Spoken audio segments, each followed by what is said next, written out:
ডিগবৈ টাইপাৰ বিৰুদ্ধে শ্ৰীমন্ত শংকৰদেৱ সংঘই দাখিল কৰিল এজাহাৰ।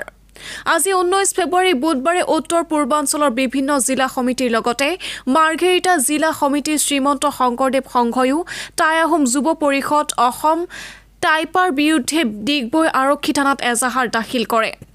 মাৰ্ঘেৰিটা জিলাৰ সূৰ্যোদয় আঞ্চলিক সমিতিৰ 5টা প্ৰাথমিকে মিলি শ্ৰীমন্ত শংকৰদেৱ সংঘৰ প্ৰায় 30ৰো অধিক সদস্যই ডিগবৈ আৰক্ষী থানাত উপস্থিত হৈ টাইপাৰ বিৰুদ্ধে এজাহাৰ দাখিল কৰে।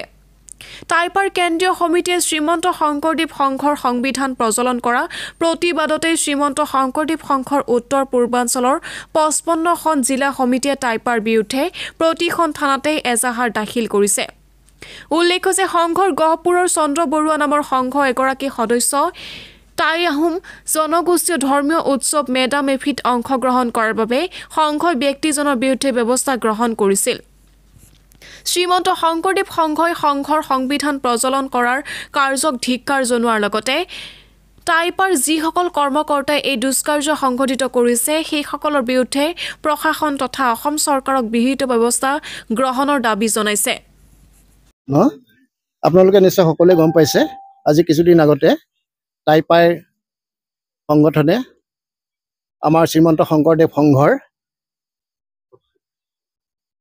প্ৰতীক চিম্বল আৰু সংবিধানখন দাহন কৰিছিল। তেওঁলোকে দাহন কৰি কি প্ৰতিবাদ কৰিব বিচাৰিছিল আমি নাজানো, কিন্তু কথা হ'ল যে আমাৰ হিয়াৰ আমঠু এই সংবিধানখনক তেওঁলোকে অৱমাননা কৰিছে।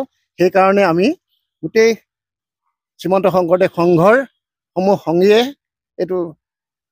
এই কাৰ্যত আমি গৰিহণা দিছোঁ আৰু লগতে আমি যিহেতু এইটো অসাংবিধানিক কাম কৰিছে, আমি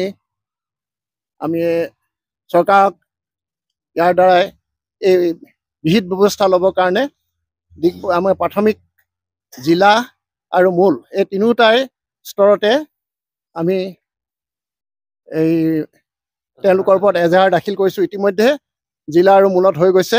আজিৰ দিনটোত আমি প্ৰাথমিকত আমাৰ এই ওচৰে পাঁজৰে থকা আটাইকেইখন প্ৰাথমিক ডিগবৈ প্ৰাথমিক আৰু পূৰ্ণানন্দ বিষ্ণুপুৰ প্ৰাথমিক, পাৱৈ নৱজ্যোতি, পৰমানন্দ প্ৰাথমিক, লক্ষীপথাৰ পৰমান প্ৰাথমিক, এইসকল আটাইকেইখন মিলি আমি ডিগবৈ প্ৰাথমিকত যিহেতু ডিগবৈ থানাৰ অন্তৰ্ভুক্ত, ইয়াত আমি আমাৰ এজাহাৰ এখন দাখিল কৰিব আহিছোঁ। আৰু আমি আমাৰ ইয়াৰ দ্বাৰা আমি জনাই দিছোঁ যে ইয়াত নিশ্চয় ইয়াত সুমীমাংসা হ'ব আৰু ইয়াৰ ওপৰত এটা বিহিত ব্যৱস্থা ল'ব। সেইকাৰণে আমাৰ এই অনুষ্ঠানটোৰ সমূহ ৰাইজে আজি একত্ৰিত হৈ এই প্ৰতিবাদৰ লগতে আমাৰ এই বিহিত ব্যৱস্থা কৰিবৰ কাৰণে চৰকাৰৰ ওপৰত আমি এই গুহাৰিৰ দ্বাৰা নিবেদন জনাইছোঁ। ইয়াত বিষয়ববী আমাৰ ছেক্ৰেটাৰী, সম্পাদক আৰু সভাপতি প্ৰতিটো প্ৰাথমিকৰে আছে, প্ৰতিখন প্ৰাথমিকৰে। টাইপাৰ ইয়াত এজনৰ নাম আছে দীপজ্যোতি গগৈ তেখেত, আৰু লগত সহযোগীসকল একেখনেই আমাৰ আচলতে গুহাৰি আমি যিখন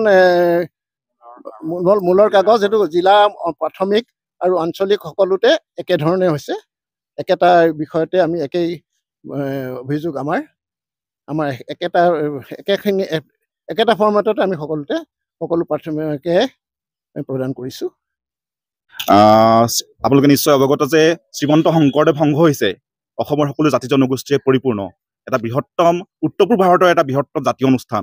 এতিয়া আপোনালোকে চাওকচোন, আজি আমি আমাৰ ওচৰ পাজৰে থকা ডিগবৈ অঞ্চলৰ প্ৰাথমিকসমূহ গোট খাইছোঁ। ইয়াত আমাৰ মাজত কোনো ধৰণৰ বিভেদন নাই। আমি ইয়াত আহিছোঁ, কোনোবা এজন আহোম আহিছে, কোনোবা এজন কোচ ৰাজবংশী আহিছে, কোনোবা এজন কলিতা আহিছে, কোনোবা এজন চুতীয়া আহিছে, কোনোবা এজন আমাৰ সকলোতকৈ পিছপৰা বুলি কয় যে আপোনাৰ অসমীয়া জাতীয় সমাজত কৈৱৰ্ত সমাজৰ লোকসকলো আজি আমাৰ মাজত শংকৰদেৱ সংঘত একত্ৰিত হৈ আমি একেলগে আছোঁ। আৰু এই বৃহত্তৰ সমাজখনক থান বান কৰাৰ স্বাৰ্থত যিহেতু দুষ্ট শক্ৰই এটা যি আমাৰ শ্ৰীমন্ত শংকৰদেৱ সংঘৰ যিখন আমি হিৰত লওঁ, যিখন আমি আমাৰ প্ৰত্যেকজন ভকতে হিৰত লয়, আমাৰ অতিকে আদৰৰ এই সংবিধানখন দাহন কৰি তেওঁলোকে যি এটা দুষ্কাৰ্য সংঘটিত কৰিলে, আমি শ্ৰীমন্ত শংকৰদেৱ সংঘৰ আমি ভকতভাৱে অতি দুখ পাইছোঁ, আমাৰ অন্তৰ অতি আঘাত পাইছোঁ। আৰু আমি গোটেইকেইখন প্ৰাথমিক আজি ডিগবৈ ওচৰে পাজৰে থকা আটাইকেইখন প্ৰাথমিক আমি একলগ হৈ আজি সকলো ভকত সমষ্টি আমি ডিগবৈ থানলৈ আহিছোঁ। আমি চৰকাৰ পক্ষলৈ কৰজোৰে সেৱা ধৰিছোঁ আমি সকলো ভকতৰ তৰফৰ পৰা, যাতে এই দুষ্কৃতিকাৰী কেইজনক আমি এজাহাৰ তেওঁলোকৰ নামসমূহ উল্লেখ কৰিছোঁ। আৰু আমি আশা কৰিছোঁ চৰকাৰে আৰু প্ৰশাসনে তেওঁলোকৰ ওপৰত উচিত ব্যৱস্থা গ্ৰহণ কৰক আৰু উক্ত সংগঠনটোক যাতে ভগৱন্তই প্ৰভু ভগৱন্তই সুমতি প্ৰদান কৰক তাকে আমি প্ৰাৰ্থনা জনাইছোঁ। কৃষ্ণ।